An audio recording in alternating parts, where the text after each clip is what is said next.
Bonjour les parents qui cheminent et bienvenue dans cette pépite du cercle.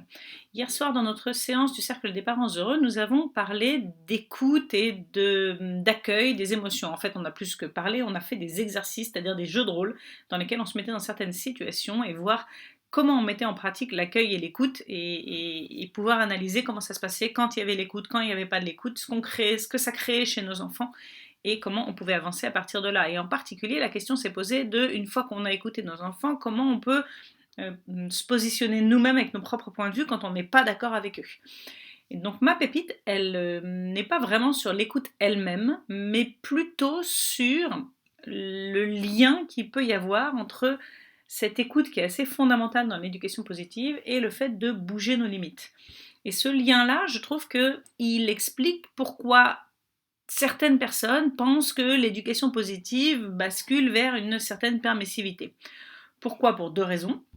La première, c'est que du fait qu'on écoute nos enfants, on va effectivement faire plus de compromis, bouger plus nos limites, être moins strict. Donc d'un certain côté, on va effectivement donner plus de permission qu'un parent qui a hérité d'un type d'éducation assez autoritaire, comme il y a souvent dans nos environnements, et donc qui aborde les situations en considérant que c'est comme ça qu'on fait et pas autrement, et j'ai pas envie de t'écouter pour sortir de là. Donc peut-être effectivement, entre guillemets, moins de limites, ou du moins pas les mêmes. Ça, c'est le premier aspect. Et le deuxième aspect, c'est peut-être que cette écoute peut créer une difficulté pour certains parents à poser les limites, puisque une fois qu'on a entendu l'enfant, on est plus facilement dans l'empathie avec lui et donc plus de mal à juste fermer les limites, à juste poser, à fermer la conversation. Alors, c'est intéressant, donc sur ces deux plans, ce que je voudrais dire à ça, c'est que, enfin, dire autour de ça, et c'est un peu ça que ma pépite m'a amené à réfléchir à tout ça, c'est que je pense que quand on est dans une éducation, disons, un peu plus caricaturale, où vraiment on n'écoute pas ce que dit l'enfant, et je dis caricaturale parce que je me doute qu'il y a bien des parents qui, sans appliquer à la lettre les principes de l'éducation positive, essayent quand même d'écouter un peu leurs enfants. Mais donc si on est dans une posture fermée, où on n'écoute pas du tout l'enfant, on n'aura probablement pas conscience du fait que nos limites vont être ressenties de façon injuste et parfois même vont créer chez l'enfant presque une envie de rébellion en fait. Alors je pense à un exemple concret pour illustrer ce principe, et un des exemples dont on a parlé hier, c'était celui de la jeune adolescente qui aimerait porter des jeans troués au collège.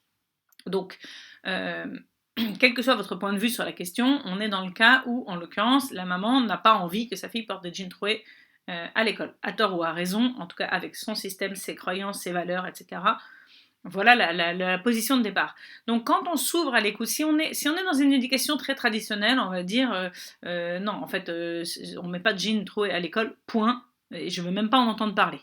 Et là, peut-être que comme on n'ouvre pas la conversation avec l'enfant, d'un certain côté c'est assez facile de poser notre limite, on reste aligné avec ce qu'on a envie de poser, et on ne se rend pas compte de ce que ça peut créer chez l'enfant qui, peut-être dans certains cas, va dire bon, ok, c'est pas possible, point. Peut-être que finalement, c'est pas si important que ça pour lui. Mais peut-être également que ça va créer soit une soumission. Moi, je sais que j'ai un exemple de mon enfance. Quand j'étais en cinquième, ma mère m'obligeait un jour par semaine à porter des jupes parce qu'elle trouvait que sinon, je m'habillais pas de façon assez féminine. Bon, moi je détestais ça, et je peux vous dire que dans ces moments-là, alors je le faisais en l'occurrence, mais je peux vous dire que ces jours-là, c'était pas, je sentais pas que ma relation avec ma mère s'améliorait, vous voyez. Je passais ma journée à lui en vouloir, et en plus ça avait un impact effectivement sur mes relations avec les gens, parce que comme moi j'étais pas à l'aise en jupe, j'avais honte, je me cachais, donc je parlais à beaucoup moins de gens le jour de la semaine où j'étais en jupe.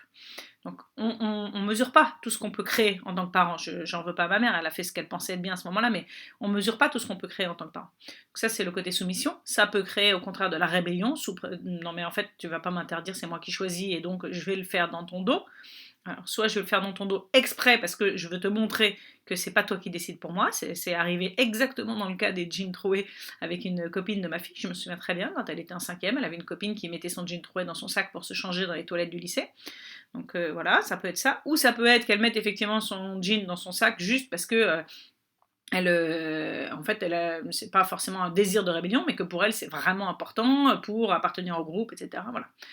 Donc, quelque part, il y a quand même une discussion sur dans quelle mesure je vais bouger les limites pour garder la confiance avec mon enfant. Le mot-clé dans tout ça, c'est la connexion. Et je pense qu'on peut faire un parallèle avec le couple, c'est-à-dire que quand on se met en couple avec quelqu'un, on va bouger ses limites, c'est-à-dire qu'il y a des choses sur lesquelles on va entendre que pour l'autre c'est important et peut-être que pour nous ça l'est pas tant que ça et donc on va aller vers l'autre.